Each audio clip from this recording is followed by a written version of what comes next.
And good morning. Welcome to a special Out and About show today on 1590 KVGB 97.7 FM. Steve Webster, your host.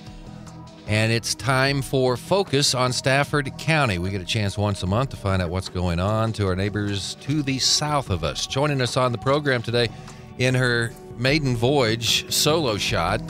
Well, you're kind of solo, but Ashlee Bevan, Program Director for Stafford County Eco Devo, with us today. Good morning. Thanks for coming up here. You did have the option to phone it in today. But I did, but 281 highway isn't too bad out there right now. Well, and you're the other person in the studio. The reason why, because he plowed through it this morning.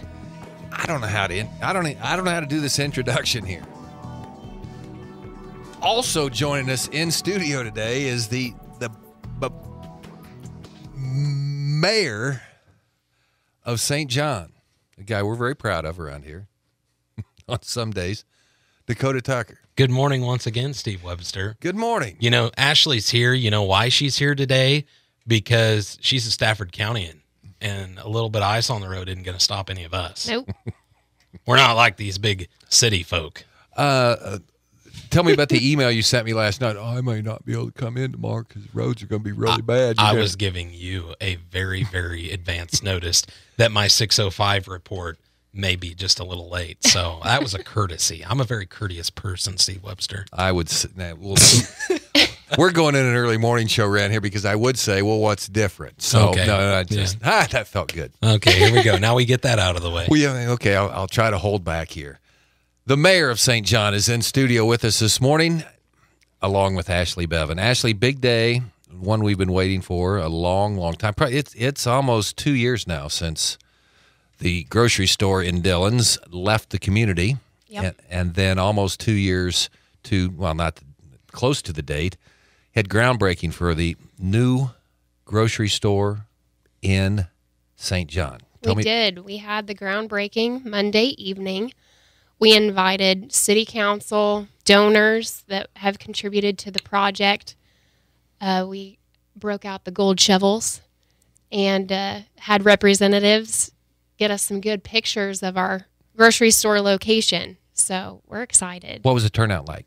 There were actually a lot of people there for it being as cold as it was. We were very happy that a lot of the community members came out and supported us with this event. So you came on board just about the time this all started, right? I actually started in June of 2015, and then Dillon's closed February of 2016. Okay, so somewhat. This had to be very satisfying for you, Ashlee. It is. It's so exciting. I don't even know how to explain the emotions. I'm so grateful to work with our executive director, Carolyn Dunn. She's so knowledgeable. She really is the one that has led this project the whole way. And we're thankful for all of our partnerships around us as well. This public-private partnership, nothing but positive. And I think that's the way we need to go in the future with other projects as well. I guess when this first came down, and of course everyone, Stafford County Economic Development, everyone kind of looked toward you. They did. Guys, and to come up and formulate a plan with this. And boy, there's so many different partners in this. I don't even think we sit there and even start trying to name everybody. No. And talk about the different challenges you go through, because you'd feel good for one time and we got to get over this wall. And then we feel good, kind of like climbing that mountain talked about. I think one of the biggest things that we learned with this is that the design phase took far longer than we ever thought it would. I mean, we thought we'd be breaking ground last fall, and it's one thing after another, and we're finally there. Dakota, did you ever think this day would come? I mean, when the grocery store moved out of town, I didn't think it was going to happen. As far as getting another grocery store, the city kind of organized a task force.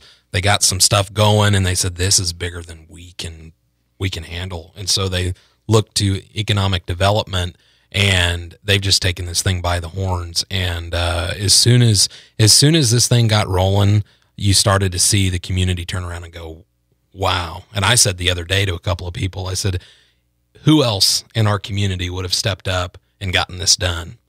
There's just nobody, in my opinion, that could have gotten this done. Ashlee, talk about some key moments in this whole saga of getting to gold shovels. Oh my goodness. I mean, day one, when the Dillon store closed, Carolyn immediately was getting phone calls, making phone calls of what is our next step.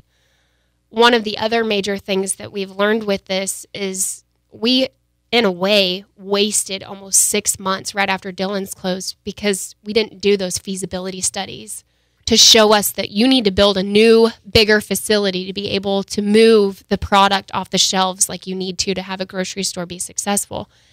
And so, like I said, in a way, we wasted about the first 6 months not doing those studies right away.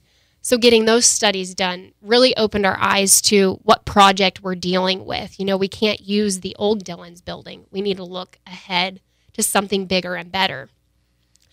With that being said, once it was kind of pushed off to economic development, you know, Carolyn started looking for what grant opportunities can we pursue. And that's one thing that economic development can do is grant writing. We're a 501c3 nonprofit. Well, by looking at our grant opportunities, we also knew that just trying to pull in whatever grants we could wasn't going to be enough for the cost of this project. And then we started having private donors. And that's where that public-private partnership comes in. Our next, I think, biggest success was getting that almost $800,000 federal grant. That was the tipping point of, okay, we can do this. And now I would say we had our groundbreaking Monday. We have a timeline from the contractor. We will be open early September. Wow. That's my favorite story about this whole thing was the day the email came in, but then you couldn't open it. Yeah, I know. Carolyn, for a couple of weeks, we're like, oh my goodness, did we get this thing? You know, just a lot of unknowns. And at that time, our house in Hudson, I was doing work on it to try and get it ready for the next available renter. And Carolyn, she texted me and she's like, I have this email and I think we got the grant, but I can't open it, so I'm not 100% sure.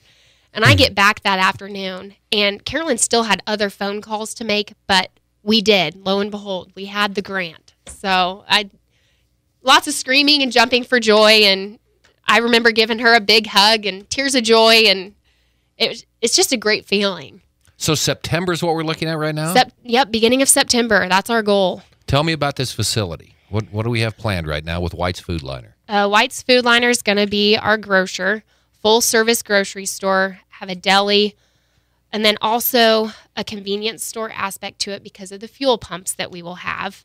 And then Stafford County Drug will be located in the southern portion of the building. So lots of services all in one place. Dakota Tucker also with us, the mayor of St. John. I'm just so proud of you most days. I grew up in a small town. Obviously, you've been around St. John your entire life. Anytime someone comes up, we're going to do this, there's always, oh, no, the world is flat. We're not going to be able to. Okay. And talk about that process. I mean, a lot of people thought, there's no way this is going to happen. Well, okay, this might happen. Okay, gosh, there's a good chance. Maybe I ought to jump on board. Maybe I ought to help. Talk about the transformation of St. John from losing a grocery store to coming around and changing people's minds and things like this. This project because I kind of got it through you. A lot of many things, right. Finding out the attitude of the community. Right, and this project is an example of small towns coming together and getting things done. And initially, new things, nobody likes change. I mean, eventually they do, but at the beginning they don't like change because change is hard, no matter what the outcome is. And so, there's always that sense of some negativity just because people don't fully understand. But I guarantee you, when these people, if there are any of those that are still left out there, they walk into this store, that's going to be it for them because this is truly the thing that's going to bring our town back together and already has, and it's going to make our town more successful.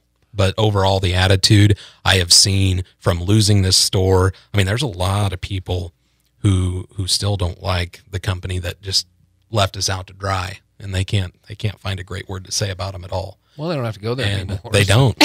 Now they don't because that's you have two big grocery stores in a sense in these areas, and now we'll have our own. Now, also part of this was getting a 1-cent sales tax passed.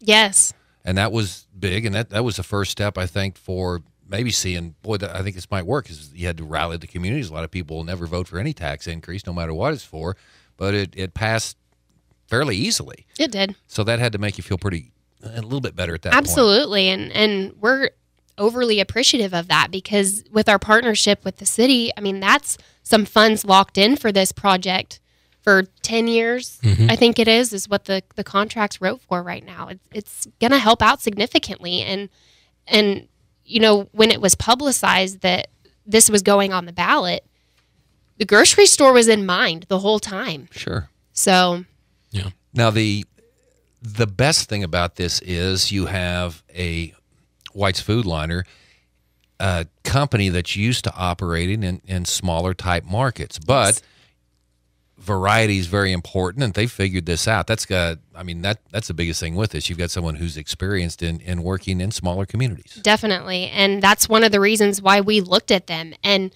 you know, even Monday night when Pat White stood up to talk there at the pizza place at our reception, he said, you know, St. John, really, it's not the place that we would normally operate one of our businesses. He said it's not, but Carolyn was so persistent with me and, you know, put together this package deal. We can make it work. We're lucky. We're fortunate that the White family is coming in to run the grocery store. Ashlee Bevan joining us, Program Director for Stafford County Economic Development, and the Mayor of St. John, Dakota Tucker. That's just different to say that. You went to Topeka recently with Carolyn Dunn. Yeah, right? Yeah, we had an opportunity. You had a suit on. Yes, I did. And if anyone knows me with my regular job, that's not what I wear normally. And so I wanted to fit in, of course. And the superintendent of the schools down there and the president of the bank also accompanied us, and we went to testify in front of the tax committee in the House for a sales exemption on this project. Kind of talk with her that trip was all about, because that was another step, right? It was. I didn't actually get to go and participate, but what we're trying to do is get a limited exemption, a limited project exemption just for the grocery store materials and equipment. So our general contractor has estimated that sales tax on the grocery store project alone would be $200,000 to $250,000. We can do a lot with that kind of money. And so what we're trying to do is get a sales tax project exemption for the grocery store. And, I mean, if you look at it, within the first year, they'll almost make that money back in Kansas sales tax on groceries, and you'll have 33 employees, income taxes that will be paid, I mean, job creation, everything. So we're hopeful that this goes through. What kind of time frame are we looking at here? Do you guys know? I think Carolyn was thinking it could go to the end of session. I don't think it has a priority deadline. So we might not know till July, I think it is. It very well could be. You know, listening to some of the people that we got to talk to, they said this is something, you know, everybody in St. John in the area thinks that this is some big deal, and it is, but like that this has never been done before. And a lot of the representatives that we got to talk to said, you know, we've done stuff like this before. So this isn't going to be a blind thing to these legislators and they're just going to turn it down. You know, this is something that we've done a lot of over the years. So it has a very good chance of passing. It does. And Dakota and our bank president and our school superintendent joined Carolyn one of the days that they went up to Topeka to testify. You know, sales tax exemptions are not popular right now, but they think we have a good chance, you know, with community support, making the case for our town and just having the project sales tax exemption, that it will have a better chance of going through.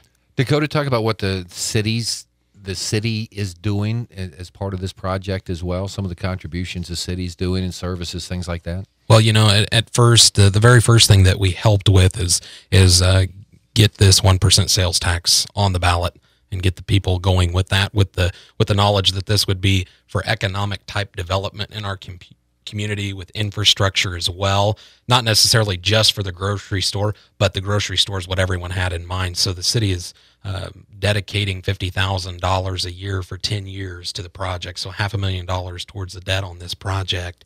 And then we helped implement the TIF plan, the district that will keep a lot of those dollars back to help pay on the debt as well.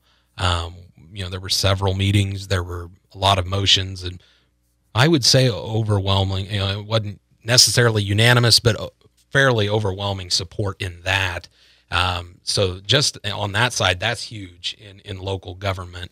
And then, the city, as far as helping with the project, making sure the surveys and we're going to work on some roadway issues and getting the infrastructure. We've moved a lot of our telephone lines and things like that, and just getting the site prepped. And we have a really good crew down there. And I think that we've seen a lot of great support. I think we didn't do our morning show down there the day of the opening, September, I think. Be awesome. We could eat ice cream on the morning show.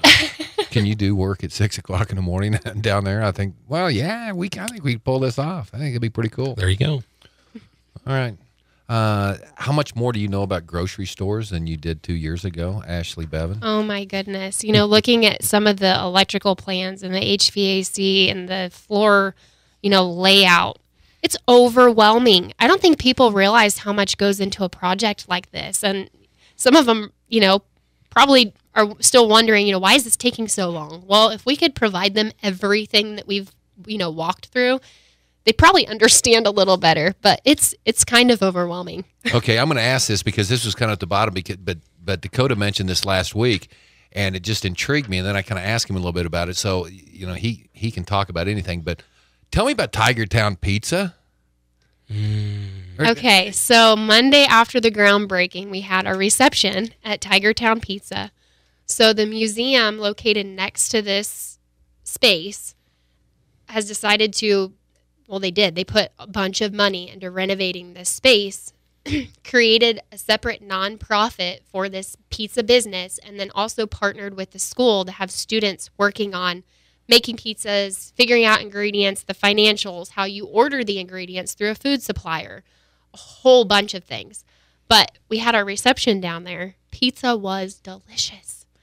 And this is run by students, right? I mean, For the most part, they're going to have students in there working during the day, but they're going to have an actual manager and have some actual employees to run the business as a whole, but then in conjunction with the school, have the kids in there to get the actual work aspect out of this entire project. And this goes back to the entrepreneurial efforts that have been taking place with Stafford County Economic Development, and Carolyn, even before she became Stafford County Economic Development Director, has been a big fan of that. Yeah, so. Definitely. And these pizza students were excited. They're competing in our Central Kansas Youth Entrepreneurship Challenge next March in Kinsley. Are you kind of the coach of that? Kind of, in a way, okay. But I'm proud of about your team right now. The teachers for taking the lead and really working with them on it on a day-to-day basis. And then we have another individual from St. John that's competing, and then 3 individuals from Stafford. And I actually met with all of them yesterday, so I'm hopeful that they all do well. So we'll see. It's the Ashlee Bevan show here today. I like that. The head coach of the entrepreneurial team from Stafford County coming up, and we've talked about that in the past. Tell me about what's going on in Maxville, one of your Network Kansas e-community board-certified programs, Destination Bootcamp. Let's go to that, Dakota. Yeah, so we had a business owner come into our office probably a month or so ago, just asking how can economic development help them? And one program that came to mind was Destination Bootcamp. I've never attended, and this will actually be the first business from Stafford County that we're sending. But what they do is they go out to Longmont, Colorado for 2.5 days and listen to John Schallert speak. There's like 78 different aspects of running a business that he goes over. Carolyn and I heard him speak at one of our Rural Economic Development Alliance conferences a couple years ago, and just inspiring in the 30 minutes that we listened to him. And he really just walks businesses through how to gain that customer base, no matter where they are. How is your business going to be the destination that they choose? And so the business that we're sending from Maxville, it's called the Welch Farm. I don't know how many people have heard of that, but within the last couple of years, they've really gotten started. But it's essentially an event venue right southwest of Maxville. They've done some renovations to an old barn. There's an outdoor patio and a pond. And so a lot of weddings have actually been held out there. And so they were more than excited to attend this boot camp, economic development, has the funds to sponsor the registration through our e-community program. So I'm excited for them to go and come back and share their experience with us. Another one of those businesses that you don't think, doesn't have maybe a storefront or things like that. It may employ maybe one or two. Well, okay, let's say you get 3 or 4 of those businesses, then you're up to 11, 12. Yep. And they've actually, she shared with me, I had to fill out an application for them to attend the program, but they've had some out-of-staters already get married at, outside Maxville, Kansas, people from Tennessee, Colorado. It's amazing, but so we're going to help them. We're going to see if this boot camp does something for them. That's Stafford County Economic Development is a force in our county. They have done things in Hudson. They've done things in Stafford and St. John and Maxville, and people in other towns. Other towns compete with each other, and it's all they ever do is help this town, or all they ever do is help that town. They've been all over. No, you can't say that about them because they've been everywhere. I don't know how they do it. Did you say 33 potential full Yes. and part-time employees? Full and part-time, yes. For the grocery store What we're that'll be opening expecting. in September. Yeah. One of the things when you start building something, I imagine Noah probably had the same thing when he started building a big boat, right? And people kind of come over the hill and look down at him. I don't know what he's doing. He must be crazy. There's no way that they're going to get that done.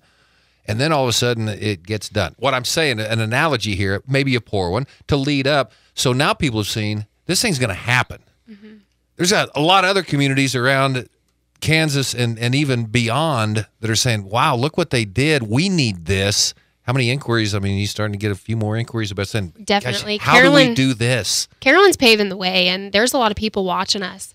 And she's eventually, I'm sure, going to have lots of speaking opportunities to share with people how we did this.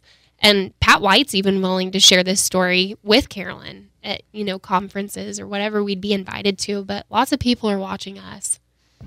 So I'm excited. I ordered a camera. I'm going to make a time-lapse video of this 8-month construction project. Put a live cam on it down there. We'll put a link on Great Bend Post. People can watch the whole thing. Just there you go. Just check in. I'll see if it has that capability, but I'm not sure it does. A quick, does anyone know Carolyn in Topeka? Everybody knows Carolyn. We went up there, and she's going through the hallway. She stopped every 5 feet. We were there for, I don't know, it was a 15-hour day, and 6 of it was driving. And every 5 feet, Carolyn's talking to somebody. We've got a real treasure in our county. Also, Ashlee needs to take some credit, too. Yeah, she was so nervous. I don't know if we're going to have to. I've never done this by myself before. I'm thankful Dakota joined me, so I wasn't the only Stafford County person sitting in here. Well, now Carolyn can take more days off. You've proved it. You've proved it. Guys, thanks for coming in. That's our show today. Focus on Stafford County news coming up next on KVGB.